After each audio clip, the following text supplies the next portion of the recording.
Assim, o primeiro contato que eu tive com a IA pro design conversacional foi nesse período meu de transição de carreira. Então, quando eu entrei lá na empresa, eu ainda ficava muito perdida. Assim, nossa, o que é isso? Como que eu vou trabalhar essa etapa?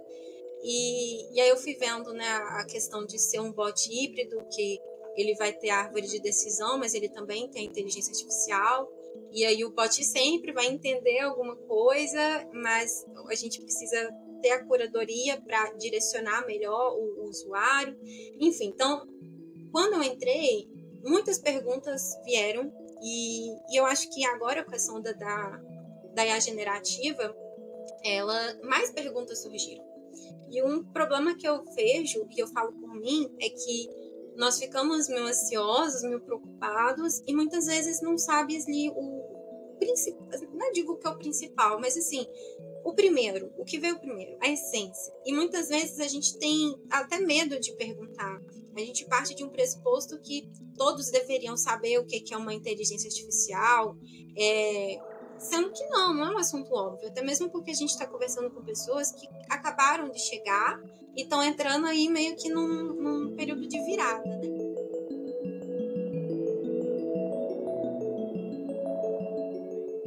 Estamos começando mais um episódio do CXD AI, um podcast dedicado a conversas com profissionais da área de design e experiência conversacional e inteligência artificial. Então, se você já conversou com algum Alexa, um chatbot, um bot em um site ou até mesmo um bot no WhatsApp, você provavelmente conversou com alguém que vai estar aqui nesse podcast. O meu nome é Caio Calado, eu trabalho com design conversacional desde 2016. Eu também organizo uma comunidade independente na mesma área chamada Bots Brasil, e eu gosto muito desse mercado, eu acompanho nos últimos anos e, muito humildemente, eu adoro demais o nosso ecossistema, tem muita coisa legal assim que acontece aqui no Brasil, e eu também acompanho algumas coisas que acontecem fora aí ao redor do mundo. Hoje, a gente vai ter mais um episódio da nossa temporada dedicada aos elementos do design conversacional. Então, se você trabalha projetando, escrevendo conversas, quer saber como criar arquiteturas de soluções para melhorar experiências de clientes, ou até mesmo inovar através de experiências conversacionais, seja através de chatbots ou até mesmo voicebots, essa temporada é para você. Nesse episódio, a gente vai falar um pouco mais sobre inteligência artificial e como esse elemento se relaciona com o design conversacional. Inclusive, você que está ouvindo aí o episódio, conta pra gente aí nos comentários como é que você conceitua, né? Como é que você fala sobre inteligência artificial, como é que você aplica no seu trabalho e como é que a IA, né, pode melhorar as experiências conversacionais do seu projeto. Então, vai comentando aí nos comentários, vamos ver o que é que vai surgir e vamos tentando criar essa conversa aí pelo chat, beleza? Enquanto isso, eu vou começar aqui o nosso episódio. Hoje eu tenho um grande prazer de conversar com a Stephanie Magalhães. A Stephanie, ela é publicitária pela UFMG, ela é Design Creator no Canva, é UX Writer e Design Conversacional na Zenvia, e atualmente, com a bot da Laís, ela atua também lá com o time da Zurich, pelo que eu entendi. E ela acredita, né, que toda jornada tem que ser extraordinária. Eu também acho muito massa essa ideia. Stephanie, bem-vinda. Muito obrigado pela disponibilidade. Como é que você chega aí para nossa conversa? Você está bem? Agradeço o convite, estou bem, estou feliz, animada com o nosso papo e chego com grandes expectativas dessa troca, nessa série. A gente tem muitas perguntas e eu acho que quanto mais a gente conversa, mais próximo de talvez de respostas a gente chegue, né? E tranquilize o coração frente às mudanças. Sim. E às vezes a gente não chega na resposta, acho que o que mais vale é a conversa mesmo, e a gente vai aprendendo, colaborando, conversando, e é tudo isso aí. Uhum. A primeira parte da nossa conversa, a gente vai falar um pouquinho sobre vivência, né, e o dia a dia na área. Eu queria saber um pouco como é que foi como é que tem sido a sua vivência, né, como é que você chegou na área, e eu vi que você é formada em publicitária, né, como eu falei, lá na UFMG. Você também atua como criadora de conteúdo lá com Canvas e escreve conversas, né, para outras empresas através dos chatbots ali pela Zenvia. Como é que foi para você, assim, fazer essa transição de carreira e ter essa atuação multidisciplinar no dia a dia? Uhum. Então, eu conheci a área do design dentro da faculdade. Ali eu trabalhava nas turmas falando de comunicação, mas gostava de participar de eventos como hackathons, desafios. E foi quando eu comecei a ouvir falar sobre essas palavrinhas de produto, um negócio digital, uma interface. E acho que a grande virada de chave foi numa matéria que eu fiz, porque meu sonho de princesa era ser designer. E só que o meu foco era muito gráfico, eu não tinha uma visão muito ampla das possibilidades. Então, nessa matéria de design transmídia, a gente começou a trabalhar um projeto de design thinking ali para encontrar soluções. No caso do meu projeto, ele foi sobre assédio sexual e psicológico ali dentro da faculdade. E eu achei muito legal a experiência de a gente fazer a pesquisa, conversar com as pessoas, pensar na etapa de teste, de sucesso.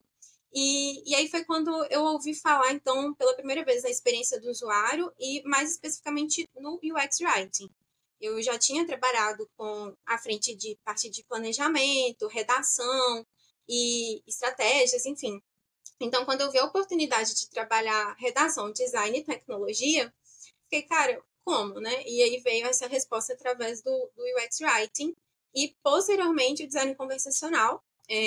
Eu na época ali do TCC, eu resolvi falar sobre as pessoas que são da comunicação e querem trabalhar design design de experiência.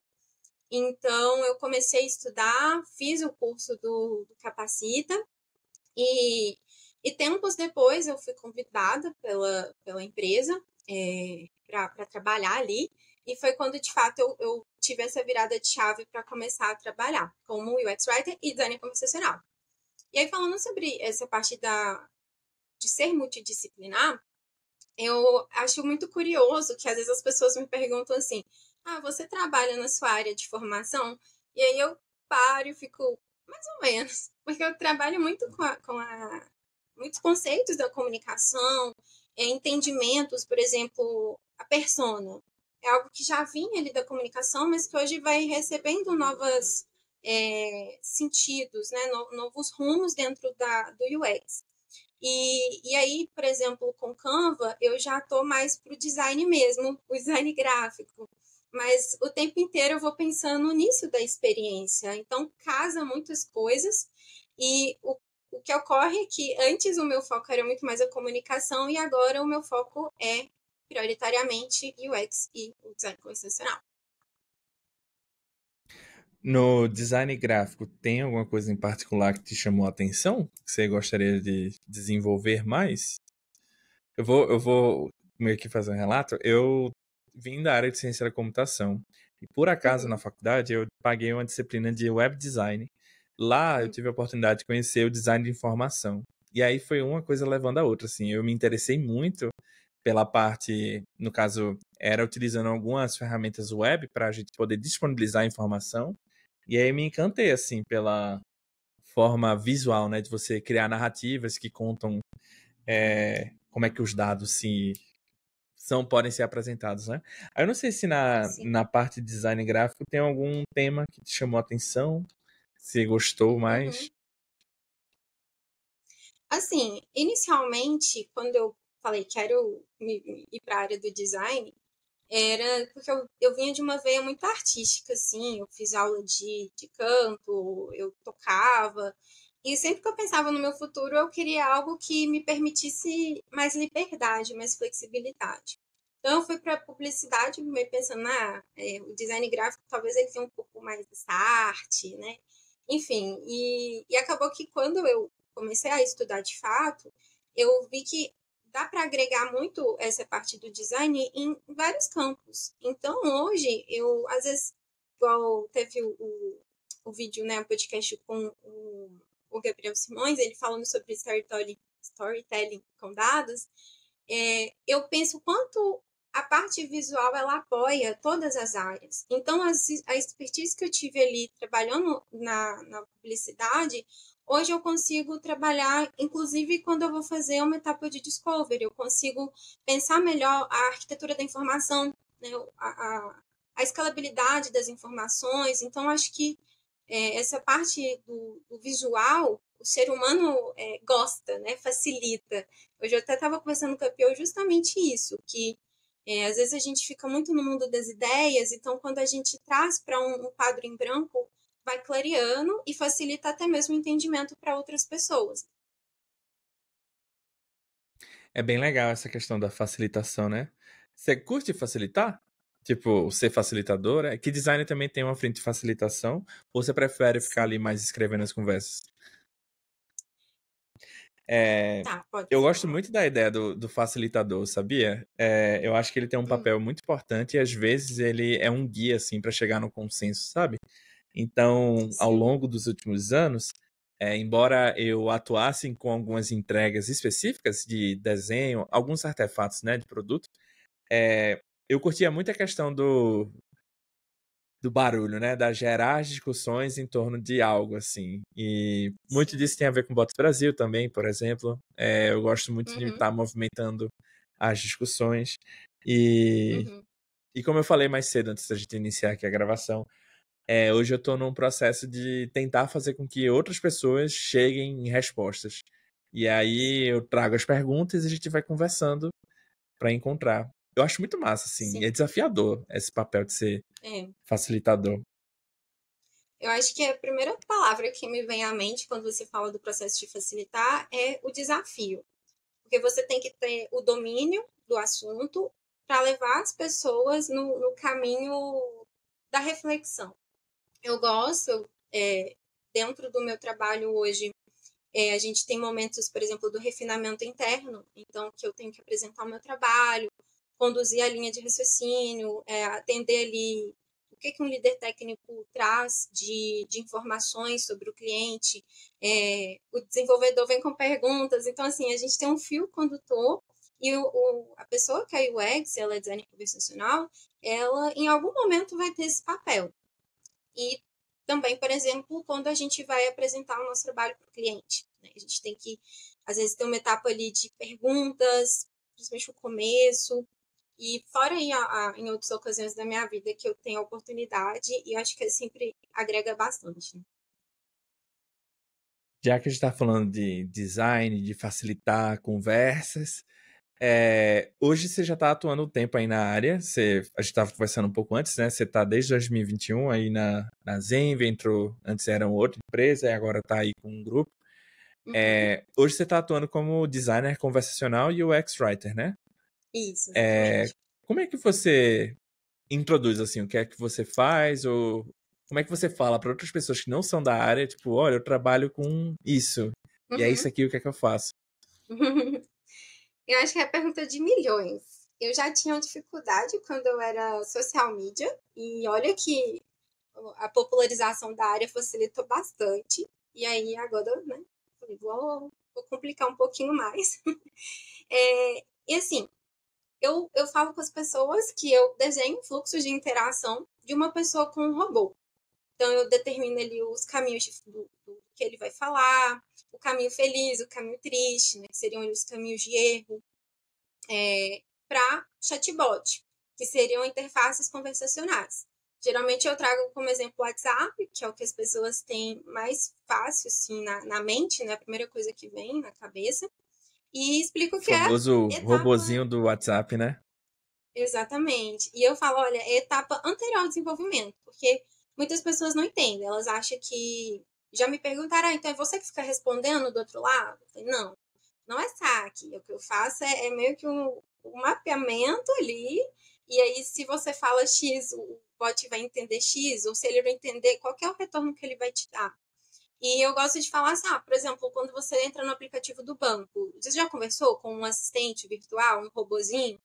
Ou então quando você liga e aí você tem que ficar clicando nos números, aí a pessoa, muita gente já fala, sei, aqueles robôs que fazem raiva na gente. Pois é, o meu trabalho é eles não te fazerem raiva, é você ficar feliz com a experiência. E aí eles conseguem compreender mais facilmente, mas eu acho que ainda fica com várias incógnitas de, tá, eu entendi, mas não faço ideia como ela faz isso. É bem legal, tipo, a galera meio que montando assim na cabeça. Ah, é assim que funciona essa parada. O mais legal é quando eu falo, sabe? Vou até mutar a minha aqui. Sabe a Alexa? E todo mundo, sei. Eu disse, pronto, é tipo isso, sendo que no WhatsApp. Aí, gente, Uhum. que loucura! É bem legal quando Sua o pessoal percebe explicação. que é. Desculpa, eu ia falar Oi? que a sua explicação. Eu falei que a sua explicação tá melhor que a minha. A Nada, Alexa tá tá? bem popular agora, né? Então, facilita esse entendimento. É, nesse processo, né, de tentar interpretar, de facilitar a conversa, de automatizar, né, tem um papel muito importante que é à frente do design conversacional, que é justamente uma posição que a gente tem, né? Todo Uhum, mundo que está passando aqui no podcast, eu estou perguntando muito sobre uma definição, ou como é que você explica, né? O que é o design conversacional. Será que você podia me ajudar? uhum. Eu vejo o design convencional como uma área multidisciplinar, e inclusive foi um dos motivos que me impulsionaram a ir para a tecnologia, né? Essa possibilidade de agregar vários assuntos para uma entrega de valor. Então, o design conversacional ele vai ocupar esse espaço aí de desenhar ou projetar essas interações entre pessoas e assistentes virtuais de forma estratégica nas interfaces conversacionais, e aí a gente pode falar como a gente falou agora, do chatbot, pode ser através da voz, do multimodal, e eu acho que a gente pode traduzir isso tudo como nós desenhamos o caminho das pedras para que a experiência seja o mais natural e fluida possível e que gere valor e seja relevante não somente para o usuário, mas também para o cliente que solicita ou para a empresa que trabalha ali com o design conversacional, né? A gente está aí lado a lado nesse trabalho, visando um objetivo comum, que é a boa experiência para a marca, que tendo um usuário satisfeito, vai atingir objetivos, vai ter uma maior rentabilidade, economizar tempo, enfim. Então, eu acredito que eu definiria nessa linha. Ou você foi na linha que eu mais gosto, sabia? A questão de ser relevante, né? E Uhum, eu há muito tempo uso essa palavra do relevante porque às vezes a gente faz uma conversa, sabe? Que nem sempre é o que a pessoa quer, mas aquilo ali é importante ela saber, sabe? Então, às vezes a uhum, gente está fazendo um fluxo que, sei lá, o cliente pede uma coisa, mas essa coisa não pode ser feita. O fato dele saber que não pode ser feita ali já é um diálogo relevante para a pessoa, sabe? Às vezes a sim, pessoa pode não gostar da mensagem, mas é isso, entendeu? sim. E essa questão de agregar valor para o negócio, de trazer uma boa experiência. Pô, uma visão bem holística você tem. Eu acho que conforme a gente vai trabalhando assim com os stakeholders do negócio, a gente acaba sendo um pouco forçado a ter uma visão mais ampla. Mas, poxa, eu estou Uhum. fazendo esse design, mas não vai morrer aqui. Ele vai impactar várias áreas. Poxa, eu vou diminuir um transbordo. Quanto isso vai ser relevante para a empresa? E é um trabalho, acho que a gente vai construindo aos poucos. Quando eu entrei, eu tinha muita dificuldade de enxergar isso, e acredito que hoje eu trabalho numa consultoria, então a gente também tem esse papel de ser um consultor, porque muitas vezes nosso cliente não sabe o que ele quer, ou ele sabe o resultado final, mas ele não sabe o caminho das pedras, e a gente vai ter que mostrar, identificar esses gaps e falar, olha, a gente tem essas e essas propostas. Mas isso que você quer tem limitações, essas limitações na própria interface conversacional, né? E esse trabalho ele é muito feito em conjunto, com o time, não trabalho sozinho. Então, essa ligação com os devs, PO, o próprio time do cliente, a analista de NLU, tudo isso vai agregando para a experiência do usuário.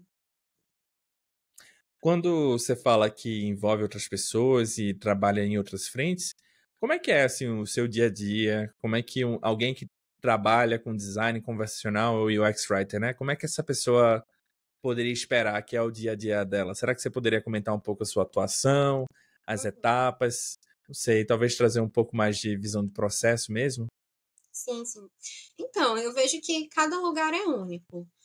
E assim, eu não posso nem te falar muito de outros lugares, porque minha experiência com UX e design conversacional, ele tá aí há 2 anos em uma única empresa, mas eu percebo isso muito nos eventos que eu fui, nas conversas que às vezes eu acompanho no LinkedIn, etc. Então, cada lugar tem um perfil, Mas falando de onde eu trabalho hoje, e como eu executo o meu trabalho, o time que eu trabalho, a gente chama de squad. A gente tem aí o líder técnico, o desenvolvedor, tem a analista de NLU, PO, Scrum Master, QA e eu, né, como UX. E eu lido, então, com essas pessoas, é a gente que realmente põe ali, entende as necessidades e vai executando o bot. Mas eu também vou lidar, por exemplo, com o time do cliente e os stakeholders, que são as pessoas por parte do cliente mesmo, que vai conversar, vai trazer a demanda, as áreas de negócio, que vai avaliar a necessidade deles, se o que eu fiz, o que a gente desenhou está correto. E aí, como que a gente recebe essa demanda? Primeiro, tem esse alinhamento muitas vezes com o cliente, e aí a PO, ela é a pessoa que vai, uma das responsáveis por organizar esse backlog, e junto do cliente entender qual que é a prioridade. E quando chega para a gente, como squad, nós vamos compreender assim, os pormenores, né? O que a gente precisa, se tem API, quais são as regras de negócio, as métricas de sucesso, né, os objetivos. E junto a gente faz a estimativa de esforço. A gente trabalha com metodologia ágil, então a gente tem ali as sprints, e aí a gente roda a esteira de discovery e delivery.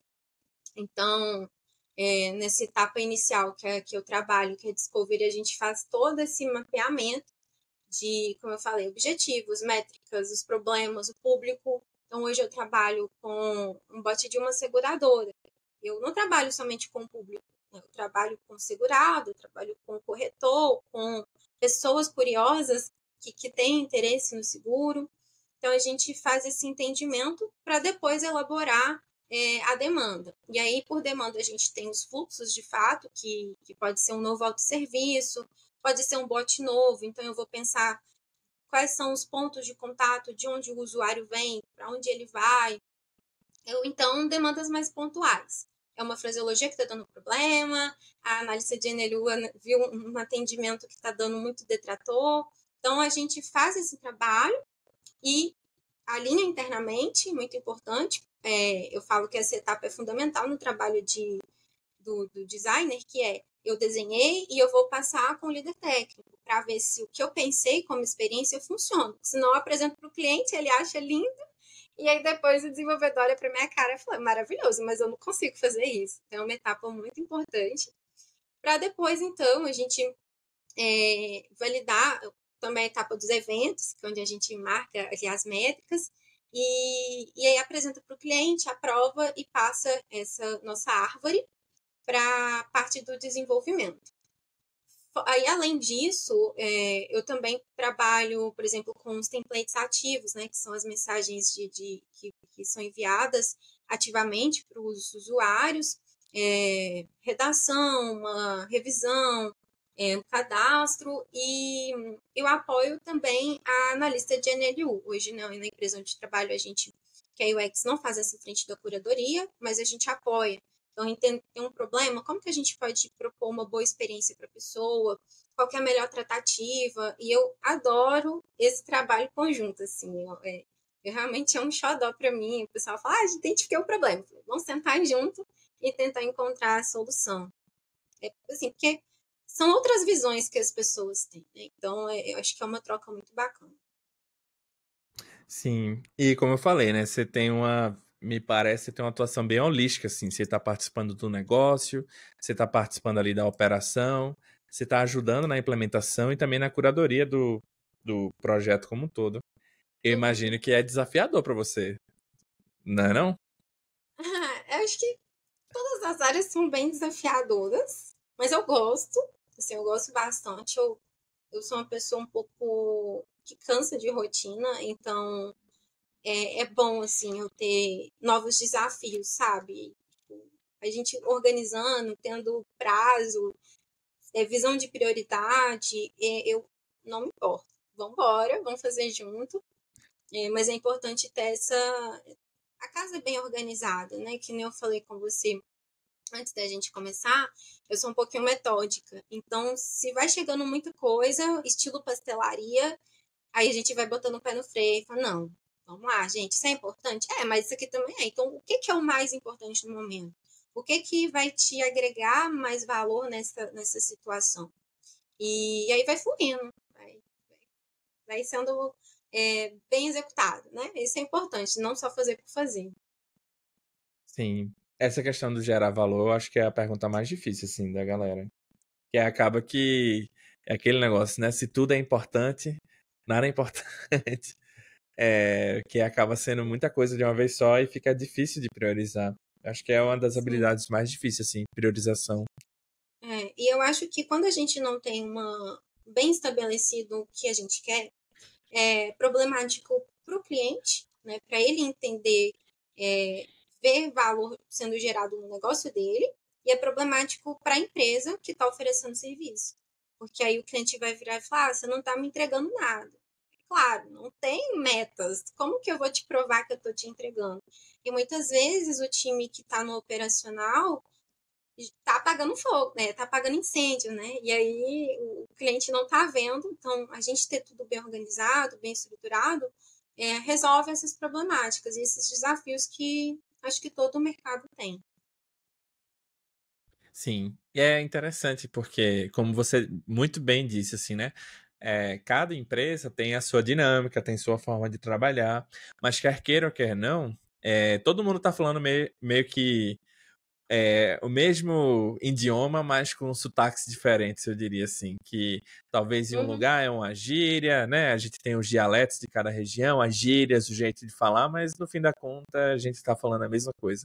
Então as empresas se sim. preocupam com valor, com indicadores, com melhorar a experiência, mas cada um vai falar de um jeito diferente.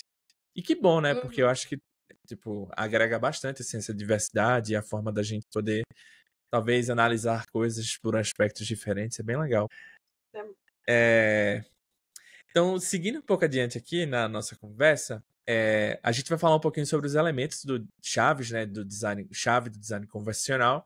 E para quem está ouvindo a gente, antes da gente iniciar a gravação, eu tinha perguntado para a Stephanie qual seria o tema, né, que ela poderia agregar, o que ela queria conversar aqui com a gente. Então, ao longo dessa temporada, a gente já teve, por exemplo, ela falou do Gabriel, né? O Gabriel falou do storytelling de dados.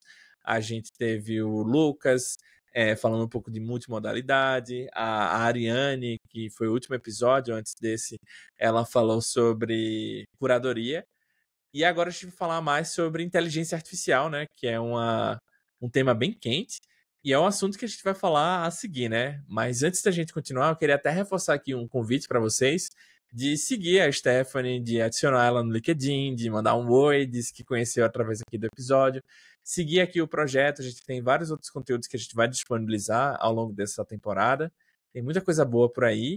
E a gente vai falar muito sobre design conversacional, inteligência artificial, mensageria de negócios, então vai vir vários outros conteúdos aí nas próximas semanas. Acho que meses, porque a gente já está no final do ano, né? Temos que descansar também. Stephanie, antes de você explicar o que é, eu queria dar um passo atrás e perguntar para você por que você escolheu esse tema, né? Por que a inteligência artificial é um elemento do chave, né, do design conversacional?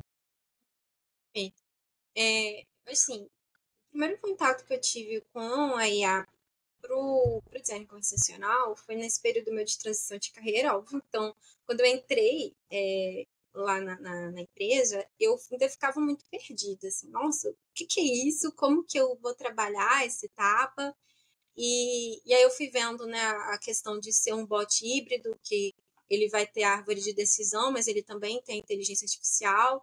E aí o bot sempre vai entender alguma coisa, mas a gente precisa ter a curadoria para direcionar melhor o usuário. Enfim, então, quando eu entrei, muitas perguntas vieram, e eu acho que agora com essa onda da IA generativa, mais perguntas surgiram.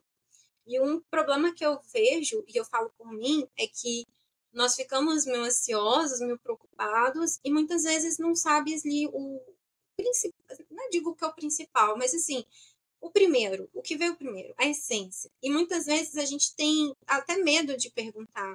A gente parte de um pressuposto que todos deveriam saber o que é uma inteligência artificial, é, sendo que não é um assunto óbvio, até mesmo porque a gente está conversando com pessoas que acabaram de chegar e estão entrando aí meio que num período de virada, né?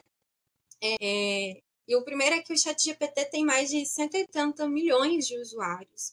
Ele recebe diariamente 60 milhões de visitas e em agosto de 2023 ele teve 1,43 bilhão de visitas.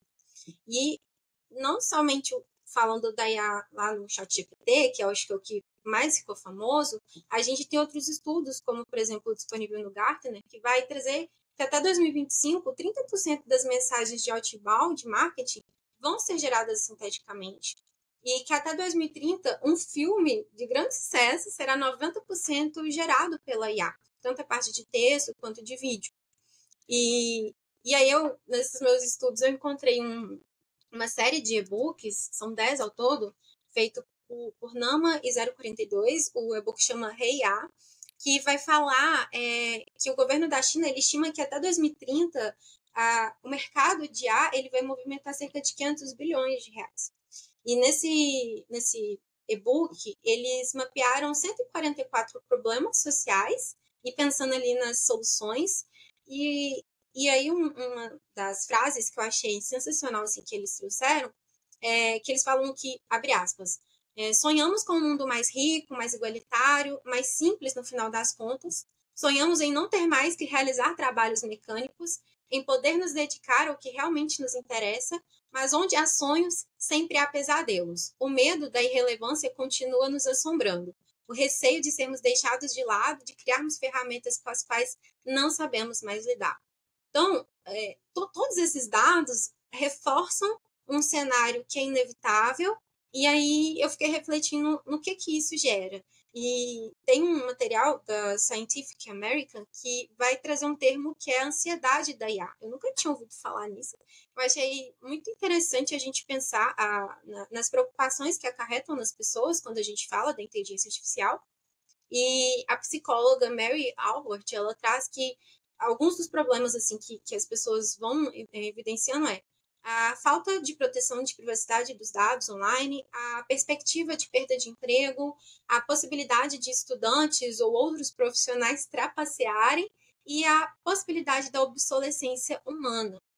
E ela traz que uma certa quantidade de ansiedade ajuda a gente a se motivar, né? Ah, tá surgindo isso, eu vou procurar saber. Mas se a gente exagera, a ansiedade nos paralisa. E aí é importante a gente entender que esse medo das novidades tecnológicas, ela não é de agora, né? A psicóloga Jerry Lynn Hong, ela vai trazer que, historicamente falando, é natural, mas a gente precisa aprender a manusear as novas tecnologias para entender como aplicar no nosso dia a dia e ir além das manchetes. Então, quando a gente vê a crescente da IA generativa, a gente vê muito burburinho e muitas vezes coisas sensacionalistas, assim, para realmente chamar atenção. E se a gente só fica na superficialidade, a gente trava e aí é esmagado contra toda a onda que está vindo. Enfim, falei pouco, muito de várias coisas, mas foram todas as coisas que me motivaram a falar desse tema. Pô, é muita coisa ao mesmo tempo. Tem até um filme, né? Que é tudo ao mesmo tempo, todo lugar. Poxa, agora eu me esqueci de completar, eu ia fazer esse trocadilho, mas esqueci. Nossa, são várias frentes, Stephanie. Tem muita coisa acontecendo. Antes mesmo da gente ter esse termo da ansiedade de tem um livro que eu li ele já há uns 2 anos. É um livro de filosofia, se chama Sociedade do Cansaço. Tem a série Sociedades, né? Tem Sociedade de Transparência, Sociedade Conectada, e tem essa do cansaço. É um livro muito bom, ele fala sobre o processo de mudança de mindset, de mentalidade, né? Da gente sair de uma estrutura fixa, no qual a gente sabe, né? Se a gente trabalhar duro, a gente vai chegar lá e vai conquistar as coisas na nossa vida, para um cenário que a gente não sabe o que é que a gente pode ser, quais são os caminhos que a gente pode seguir. E com tanto de informação que a gente vê surgindo aí, né? Isso causa uma paralisia também. No caso, uma angústia de tentar acompanhar tudo ao mesmo tempo. E aí, no caso, esse é a linha de raciocínio do livro. Por isso que a gente vive cansado, por exemplo. Por isso que o livro se chama A Sociedade do Cansaço. Mas eu não conhecia, não, esse ansiedade de IA. Eu vou ler mais sobre. Uhum. É assustador, né? É, um pouquinho, mas acho que assim, você falou desse livro, me lembrou muito participei recentemente de um treinamento, assim, lá dentro da empresa sobre planejamento de carreira, e a pessoa que estava facilitando, eu achei muito interessante que eu trouxe um pouco dessa visão de, cara, a gente tem muita coisa para aprender, para ver, e quando a gente fala da nossa área em específico, é um mundo de coisas, né? Até a Ale Periardi fez uma postagem recente falando, brincando assim com um trocadilho, ser UX Writer é fácil, você só tem que saber, aí aquela lista de coisas que a gente tem que ter conhecimento, né? E aí essa consultora, ela falou assim, Stephanie, eu acho que o segredo é a gente ser intencional. Você não vai conseguir fazer tudo ao mesmo tempo. Então você vai encontrar onde você tem um gap e você vai focar ali. Então, se você tem uma facilidade de ter uma comunicação não violenta e surge um curso gratuito disso, cara, eu não preciso disso nesse momento. É legal, é bacana, mas eu tenho mais dificuldade, por exemplo, em ser líder, em tomar a frente, ser proativo. Então, eu vou deixar de lado esse conteúdo para agora e vou focar naquele. Então, acho que falar da inteligência artificial nesse episódio e até nos outros, né, que você indicou pra gente, escolhe um tema. Porque se você vai ver, é muita coisa. A gente não vai conseguir abranger tudo, né? É, muita coisa. Mas você tocou num ponto que rolou ontem, especificamente, a gente está gravando esse episódio no dia 16 de novembro. Ontem, dia 15 de novembro de 2023, rolou um evento da Microsoft chamado Ignite. E nele teve uma apresentação muito interessante da parceria da NVIDIA com a Microsoft. A NVIDIA tem um meme muito interessante que conta a história da corrida do ouro, né?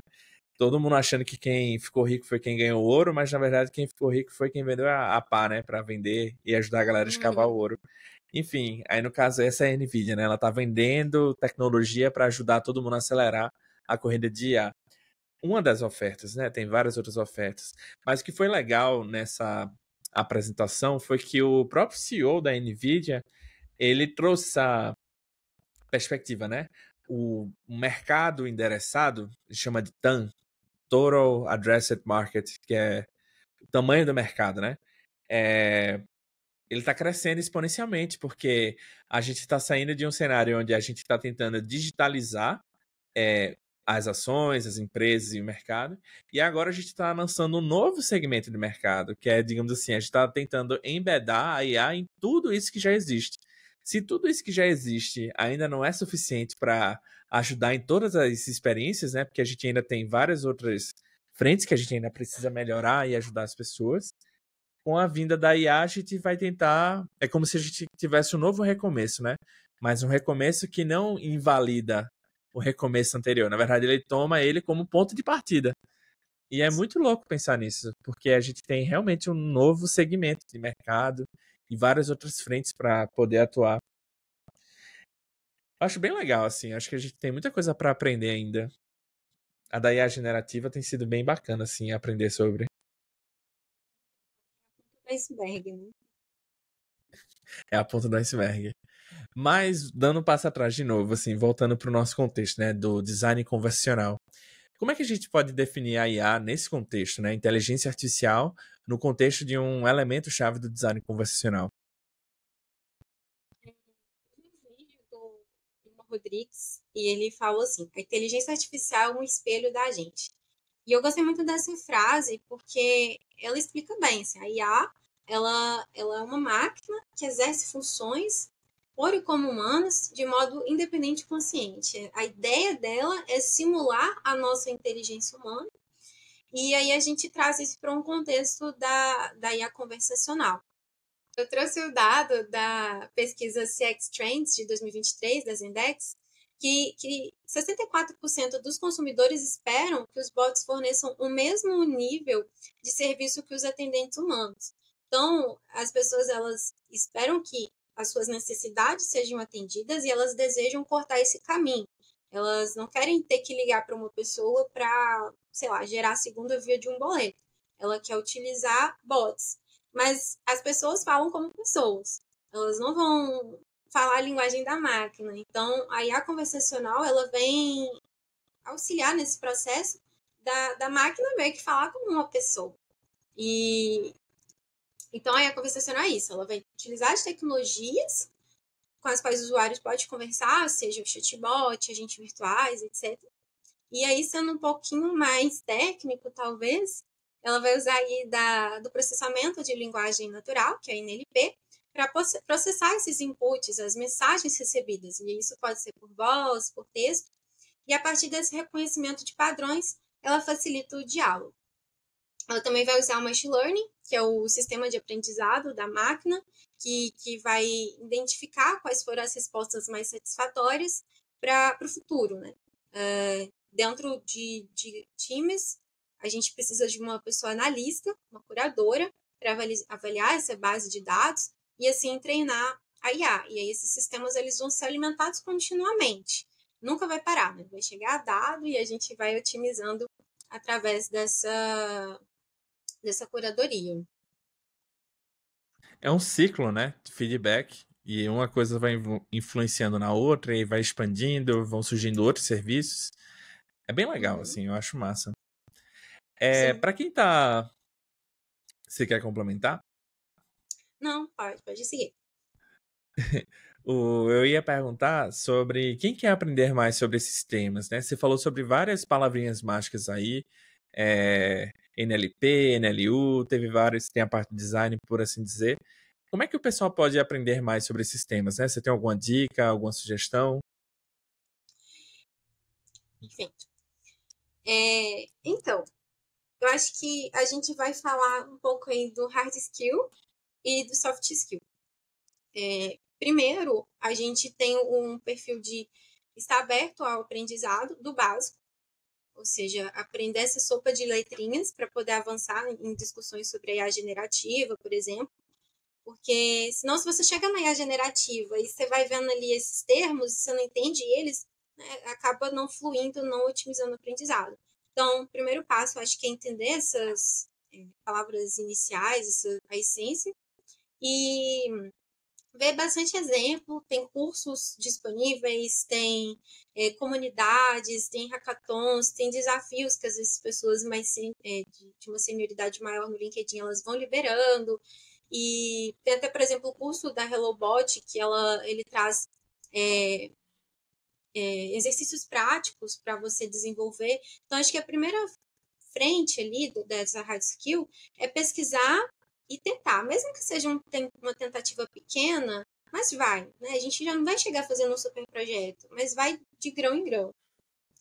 E aí, já pensando numa frente mais da soft skill, acho que vai englobar aí a questão até mesmo da própria IA generativa, é que a gente precisa ter um emocional forte para entender que tá tudo muito frágil, tem poucas respostas ainda, um perfil de mundo mais ansioso, que é tudo ao mesmo tempo, não linear e incompreensível. Então, essas 4 palavrinhas, ela é um estudo que eu vi, que ele vai chamar o mundo como a natureza bunny, é uma sigla inglesa, e ele vai trazer então esses 4 termos, e eu vejo que o emocional humano, ele precisa estar fortalecido, trabalhar essa soft skill frente a essa instabilidade, né?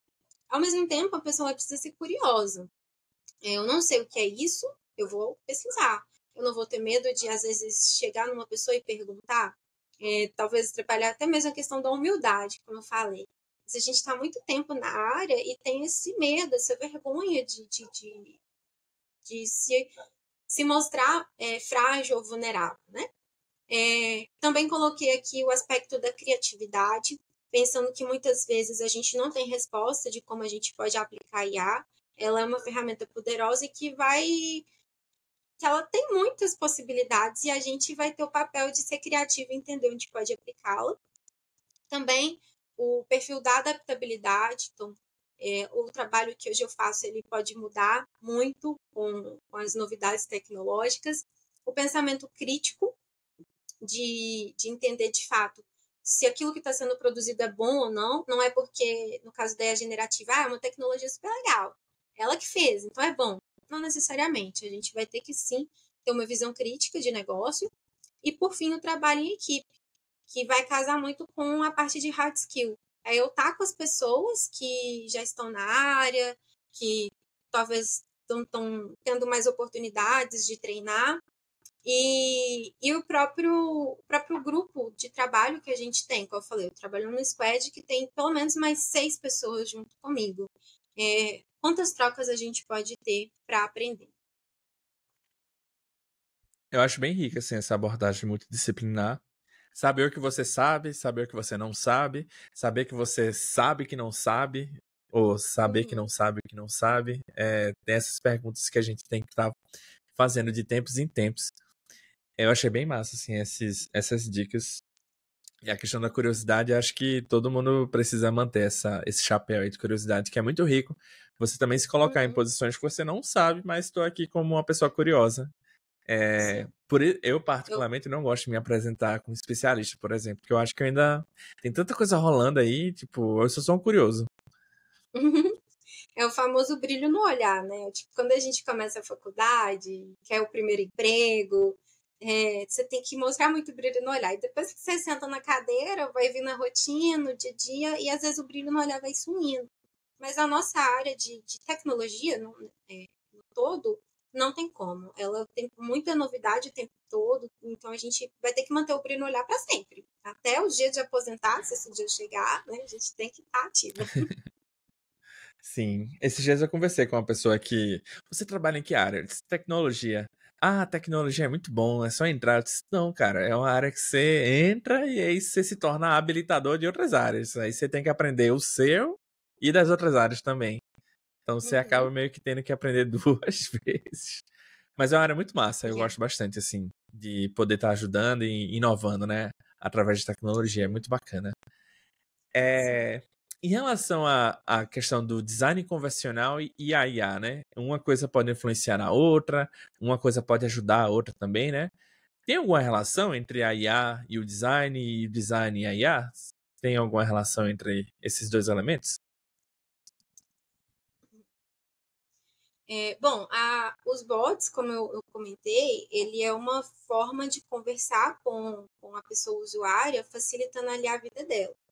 E, e é importante a gente entregar para a pessoa uma experiência mais fácil, uma experiência que seja próximo do seu dia a dia, porque muitas vezes a pessoa ela entra numa interface e ela não está com tempo. Ela precisa ser rápida ali, receber respostas de forma imediata, ainda que seja uma resposta de negativa. Tipo, eu não consigo fazer isso. Beleza, você já me falou, e agora o que eu faço? Vai para uma central de atendimento, vou te transferir para o atendente humano. Então, assim, a IA ela vai vir com esse espaço de tornar um bot mais conversacional, de trazer essa base de dados que o próprio usuário traz para tornar ele melhor, mais otimizado. Então, eu vejo muito essa relação. E agora, com a IA generativa, a gente vai ver ainda mais facilidade de inovar nessa e personalizar. Acho que a palavra muito chave também é essa, né? A gente tornar as interações cada vez mais personalizadas e deixar de ser tudo muito robótico. As pessoas elas sabem que está conversando com um robô, mas ele não precisa ser um robô. Ela pode ser mais gente como a gente. Esse gente como a gente é bem legal. E, pô, você já levantou a bola aí pro nosso próximo tema, que é justamente sobre a IA generativa. A gente já tá chegando aí pro final do episódio. E você trouxe uma definição que eu acho bem legal, assim. Eu gosto de pensar que a IA é como se fosse um atalho, sabe? É uma ferramenta que ajuda as pessoas a terem Uhum, atalhos nas informações que elas querem ter acesso. Mas, enfim, uhum, sobre a IA generativa, esse é um tema que tem ficado quente, ficou quente nos últimos meses, especialmente depois do lançamento do ChatGPT, que inclusive tá para completar um ano, vê que doideira, daqui a uma semana, 2 semanas mais ou menos, é dia 30 de novembro. E o tanto de coisa, né, que ajudou, você falou aí também da quantidade de pessoas que utilizam esse produto. E, quer queira ou quer não, eles mudaram um pouco o modelo mental do que é que pode ser, né? O que é que pode ser uma conversa relevante com um assistente ou um agente, né? E aí eu queria saber um pouco mais, né, considerando o nosso trabalho, né, na área de design convencional, como é que você vê que a IA generativa vai ajudar, né, ou atuar na nossa área? Você acha que ela pode mudar um pouco a forma como a gente cria e estrutura as conversas ou otimizar os fluxos? Como é que você vê? Acho que para essa parte ainda mais micro, a gente vai ter que dar um zoom out e ver um pouco do macro, de como que a generativa está impactando nas relações que é tipo assim, menos um pouco da nossa área em específico, do dia a dia, e mais para uma visão geral. E aí eu queria trazer uma notícia que eu vi, né, falando de um prefeito lá de Nova York, que ele chama Eric Adams, ele implantou um clone de voz generativa, né, tá? Então ele criou a partir de uma IA uma voz igual a dele para conversar com as pessoas, tipo por telefonema. E para quê? Era para ele conversar em vários idiomas. E aí as pessoas acharam incrível. Nossa, não sabia que você falava em mandarim e tudo mais. Só que o problema é que ele não informou que aquela voz era vinda de uma IA. Ele ocultou essa informação e as pessoas, né, se sentiram enganadas, foi tudo um burburinho. E me fez refletir muito sobre essa questão ética, que hoje, se a gente constrói um bot, a gente precisa informar logo no início que a pessoa está conversando com o assistente virtual, né? Então, a gente traz um impacto aí um pouco distante do que foi a sua pergunta, e aí trazendo um pouco mais para perto, 9 em cada 10 empresas hoje, elas já buscam trabalhadores que tenham experiência com chat GPT. Então, olha o burburinho que tudo isso gerou. Então, a gente precisa olhar para como o mercado está caminhando e como a gente vai trazer essa ferramenta para o nosso dia a dia. Eu li um artigo do Jacob Nielsen, inclusive eu indico a newsletter dele, ele está trazendo essa temática com constância, e que ele vai comparar a chegada da IA generativa com a virada da chegada da internet, que muitos profissionais de designers de interação se afastaram, né, um pouco receosos da mudança que aquilo tudo ia trazer, e quem ganhou espaço mesmo foi os designers da publicidade. Isso acarretou problemáticas como baixo teste de usabilidade. Então, ele vai trazer uma frase que eu até trouxe ela aqui para a gente falar, que é, abre aspas, designers de UX, é hora de se livrar dessa letargia e mergulhar de cabeça na pesquisa de experiências de usuário de IA.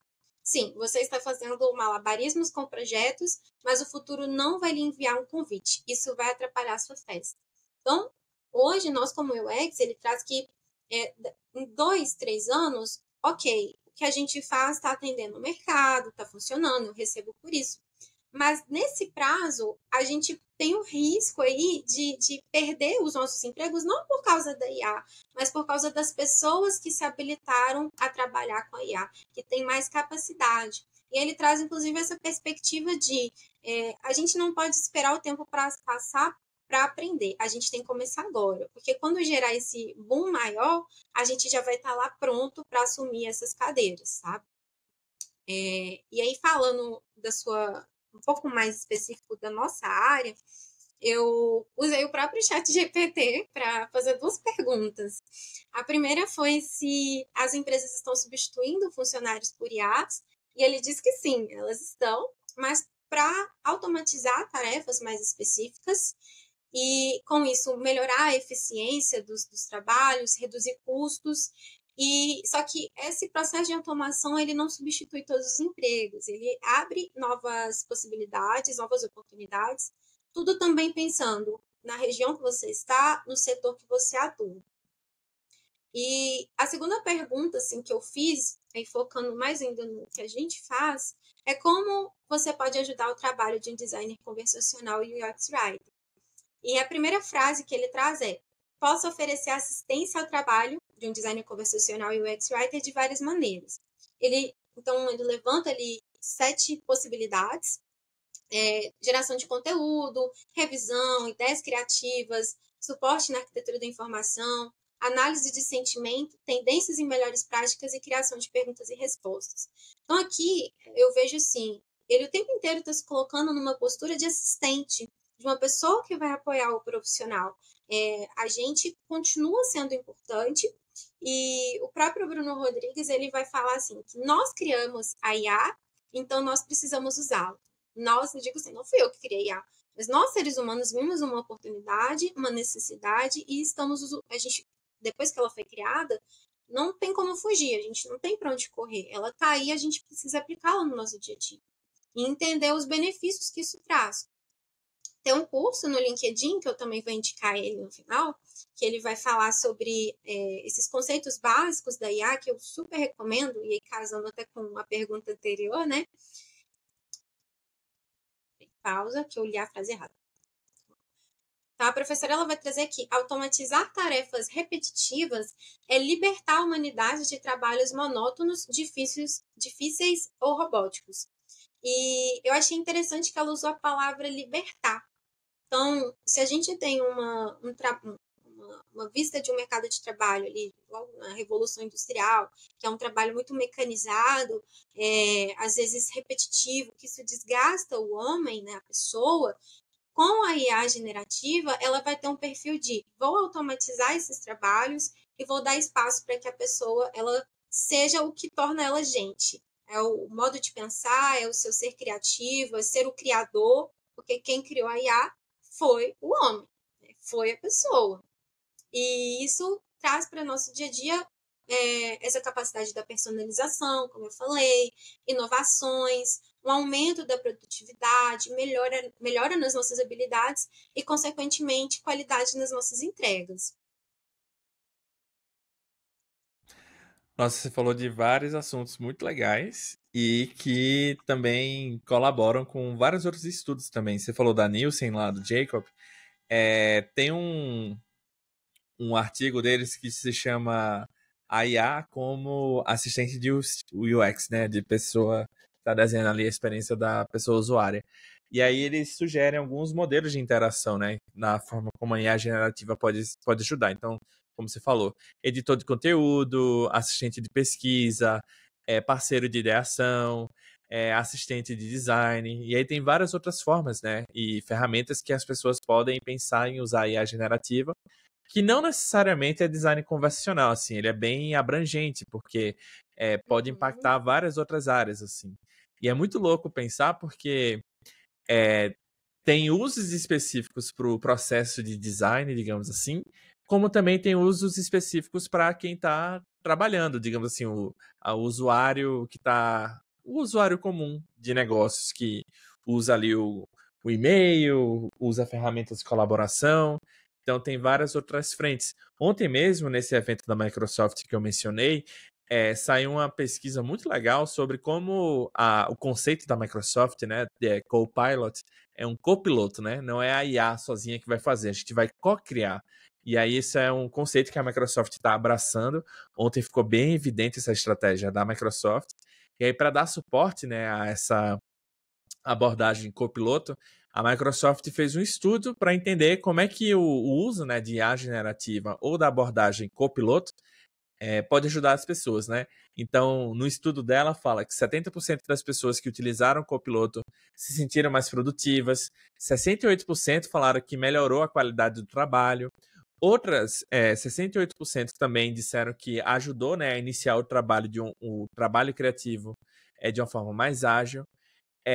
Então, assim, tem vários benefícios, assim, é meio triste, mas às vezes é verdade, que é aquele meme, né? Que não é uma IA que vai tirar o emprego da pessoa, vai ser uma outra pessoa usando a IA que provavelmente vai tirar o emprego dela. E isso vai de encontro também com uma notícia que eu li recentemente de um cara que demitiu 90% da equipe dele de suporte porque ele usou a IA generativa para atender os clientes no lugar dele. E o argumento dele foi: eu consegui reduzir o ticket, o tempo médio de atendimento eu acho que era 40 minutos para 3 minutos, uma parada assim. E aí ele foi elencando vários motivos de ter feito essa ação, né? Mas assim, não é o fato dela ter reduzido ou melhorado, né, a eficiência operacional da equipe. É mais, eu diria que é um pensamento pequeno, sabe? Porque, por exemplo, se eu tenho 10 pessoas que com o IA conseguem atender mais, não faz sentido eu usar a IA para atender a mesma quantidade das pessoas, porque a ideia não é substituir a pessoa. Por exemplo, se aquelas mesmas pessoas que antes eram atendidas por pessoas e agora são atendidas por um modelo de IA, né? Se o CEO conseguisse gerar demanda suficiente para manter equivalente, quanto mais pessoas ele atendesse, mais clientes ele teria. Então, o efeito colateral seria um efeito colateral positivo, né? Beleza, ele tem X pessoas que atendem 100 pessoas, agora eu vou fazer com que um X atendam 100 pessoas por conta do LLM, mas ainda vão ser 100 pessoas. Eu estou limitado a 100 pessoas. E se ele mantesse, né, essas mesmas pessoas e ao invés de ter 100 pessoas, ter 1.000 pessoas? Ele cresceu a quantidade de clientes dele e manteve a equipe dele. Então, assim, basicamente, ele limitou o output que a equipe pode ter para atender a mesma quantidade de pessoas.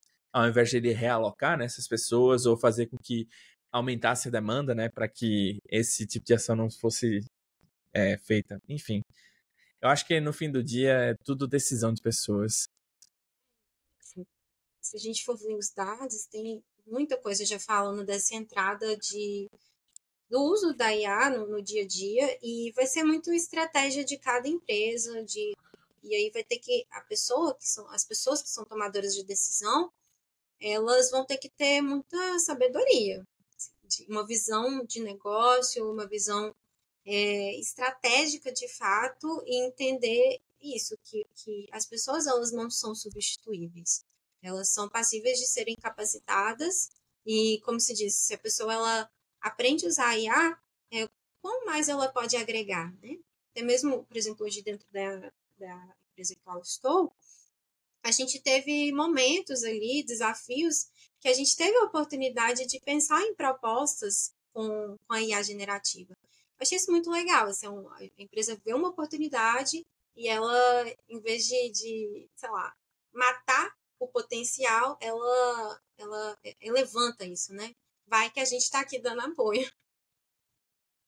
É bem legal. Hoje eu uso bastante, assim, no meu dia a dia e tô tentando incorporar. Até mesmo aqui na nossa dinâmica aqui, eu tô tentando incorporar também o uso de GPT e tem sido bem legal.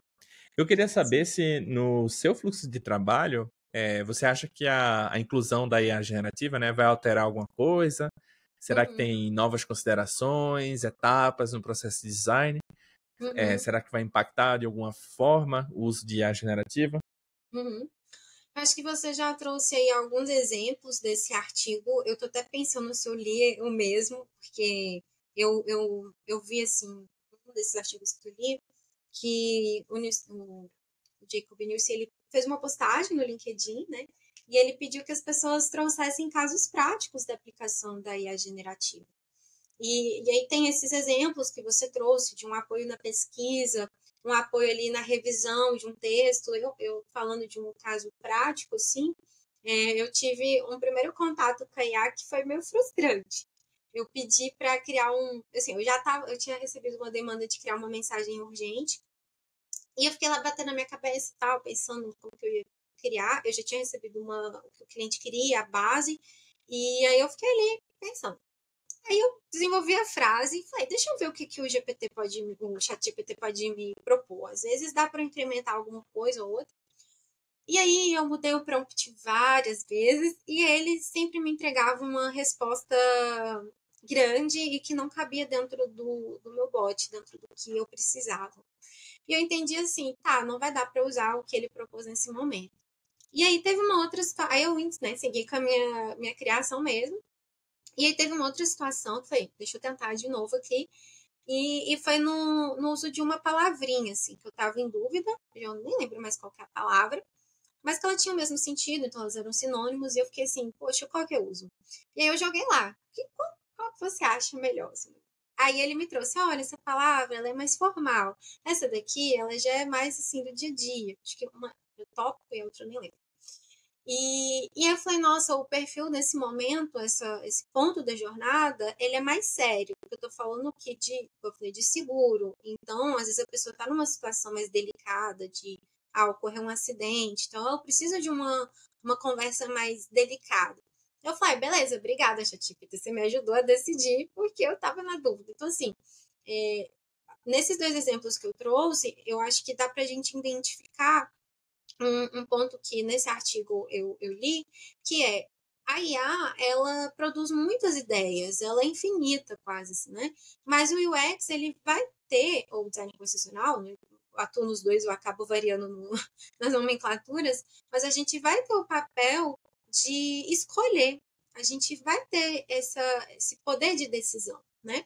E não somente isso, nós seremos os responsáveis por capturar as alucinações, que é a IA vai bater o pé e falar, não é isso aqui, essa é a verdade. E a gente vai perceber que não. Eu pesquisei e eu, com os meus conhecimentos, eu sei que é um outro caminho, não é essa a resposta. Além da questão do viés.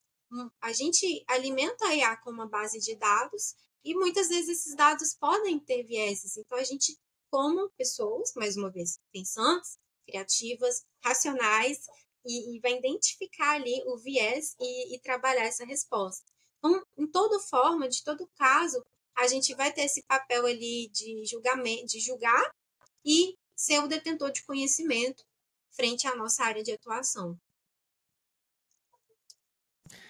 É bem interessante ver que ela tem uma abordagem assim bem humana, mas ao mesmo tempo a gente ainda tá ali puxando a rédea, né? A gente que tem que ter a palavra final, digamos assim. Eu não acho que tem várias outras discussões, né? Éticas, filosóficas que a gente tem que colocar na mesa.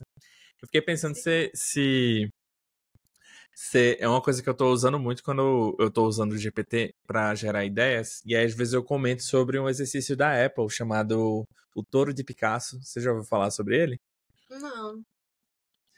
Então, a Apple, você pesquisa depois. A Apple tem um processo, tem uma faculdade corporativa da Apple que ensina lá os princípios de design, por aí vai, e tem um exercício que é do Picasso, foi justamente aquela campanha do Pense Diferente, que é um exercício de minimalismo, né? De você começar a sua ideia rica de ideias. É muito meio que um double diamond, digamos assim. Você começa o touro super, hiper, mega detalhado, depois você vai tirando coisas até você chegar na essência. E aí tem vários produtos icônicos da Apple que foi feito utilizando justamente esse exercício do touro de Picasso. E eu vejo que o Chat GPT, LLMs no geral, pelo menos no quesito gerador de ideias, eles podem servir muito bem como isso, sabe? De ele criar várias ideias e a gente ir ali só afunilando, vendo aquela ideia que faz mais sentido para o contexto da gente. E aí tem algumas coisas que podem ajudar a gente, né? Tem a engenharia de prompt, tem o design mesmo do prompt, e tem várias outras coisas que podem agregar nesse processo. Eu queria trazer uma pergunta aqui, que é o seguinte: quando a gente estava preparando esse episódio, você falou que queria falar um pouco sobre justamente o fator humano, as aplicações de bases teóricas, né, de usabilidade, até mesmo os 3Cs, 3CCC, né? E aí eu queria saber se você podia explicar um pouquinho o que é cada um deles, como é que se aplica no nosso contexto. Será que você poderia comentar um pouco? Quando eu fiz essa pergunta pro ChatGPT lá, eu achei muito interessante o finalzinho da resposta dele, que ele falou assim: lembrando que, embora eu possa oferecer suporte nessas áreas, a experiência humana e a criatividade são inestimáveis. A colaboração entre profissionais de design conversacional, UX Writing e tecnologias como eu pode levar a resultados mais eficazes e centrados no usuário. Eu achei sensacional que a própria ferramenta ela vai se colocar nesse lugar da assistência e ela usa palavras-chave como a experiência da pessoa, né? E a questão da criatividade. Então, hoje, quando a gente pensa no nosso trabalho, a gente está pensando em um desenho, de um fluxo conversacional, que precisa ser claro, ele precisa ser conciso, ele precisa ser conversacional, ele tem que seguir a voz e o tom da marca, ele precisa ser incorporado da empatia, de forma que engaje o usuário, e tudo isso é o profissional que vai desenhar, é o profissional que tem que pensar. A IA, ela entra então nesse papel assim, de ferramenta de auxílio, e aí, falando um pouco mais do que seriam os 3Cs, assim, na realidade, jogando talvez para uma questão mais ampla, é a gente resgatar as nossas bases teóricas, é a gente resgatar aquilo que nos torna especialistas. E a questão específica, né, dos 3Cs, na verdade, tem uma matéria no Medium, que ela é um pedacinho de bolo, né? Ela vai colocar ali os pedaços do bolo, que é o UX Writing. A gente tem a questão da clareza, da concisão, da construção, de ser conversacional e consistente. E aí, no caso desse 3C, é bem do português. É a gente criar textos concisos, ou seja, claros e objetivos, que a pessoa consegue ler de forma objetiva, né? Então, hoje, igual eu trouxe o exemplo, o ChatGPT me forneceu uma ideia, mas ele não estava sendo direto ao ponto. Então, eu, como a especialista, vou determinar que eu preciso reformular essa resposta. Aí o segundo C é o aspecto da coerência. É a gente entender que o texto ele tem que ter uma lógica, que faça sentido, e, por último, a coesão, que se refere à forma ali como diferentes partes do texto vão se unir e fazer sentido. E pensando principalmente no design conversacional, a gente tem um papel fundamental de criar lógica, de fazer com que a experiência ela seja unificada. Que a pessoa ela vai estar nesse ponto, ela está nesse fluxo, mas daí a pouco ela vai para um menu gancho. Então, qual que é a última frase? Qual que é o último ponto aqui que ela vai ter contato e que vai levar ela para o menu gancho? Será que vai ficar redundante? Vai ficar confuso? Vai quebrar a experiência?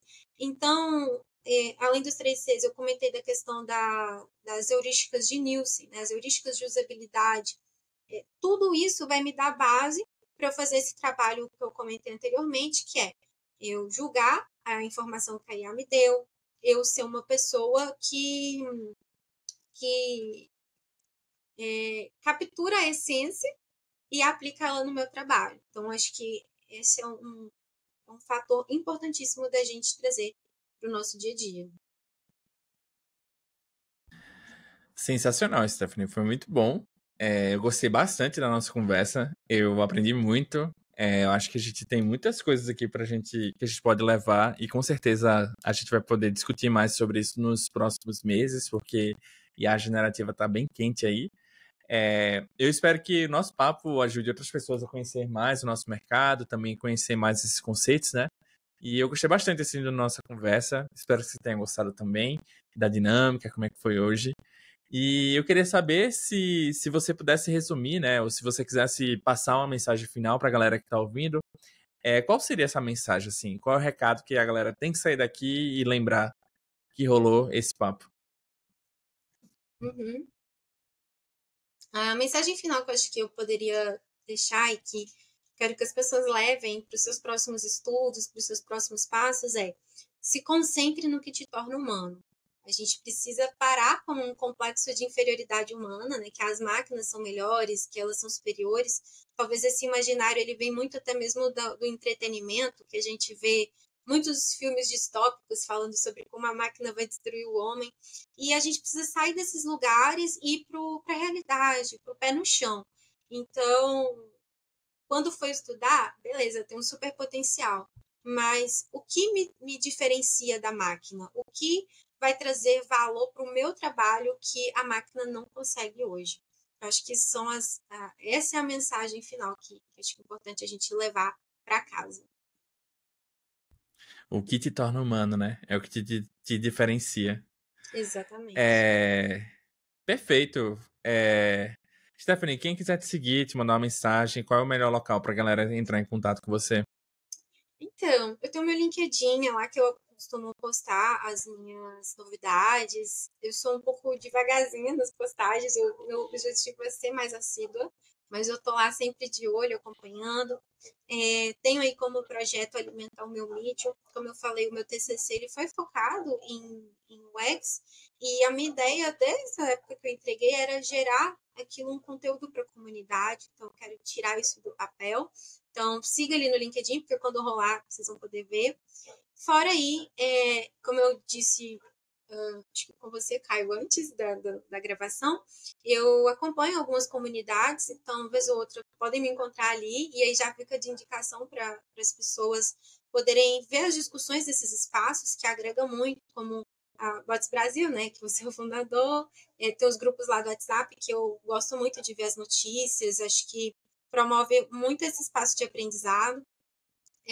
A XDA, aqui de Belo Horizonte, e o próprio clube do X-Writing, que é a Lepriade e acho que já Ilma, então são espaços aí que eu estou sempre por dentro.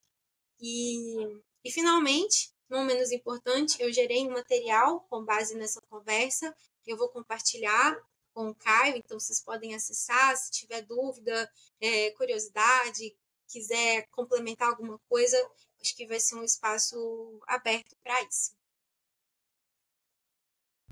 Fechou! Muito obrigado. Eu gostei bastante dessa conversa. Queria agradecer aqui a participação. Agradecer o link também que a gente vai disponibilizar aí para a galera também.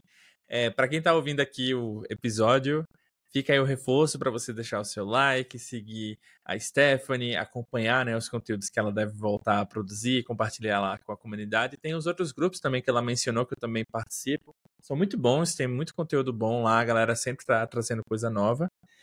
E é isso, pessoal. Espero que vocês tenham gostado. Semana que vem tem outro episódio. Eu espero que vocês possam continuar aprendendo, trocando, compartilhando. Se vocês quiserem deixar um comentário aí dizendo o que é que achou do episódio, seria muito bom pra gente. E é isso, o futuro é conversacional, é invisível, tem muita coisa acontecendo. E até o próximo episódio. Tchau, tchau.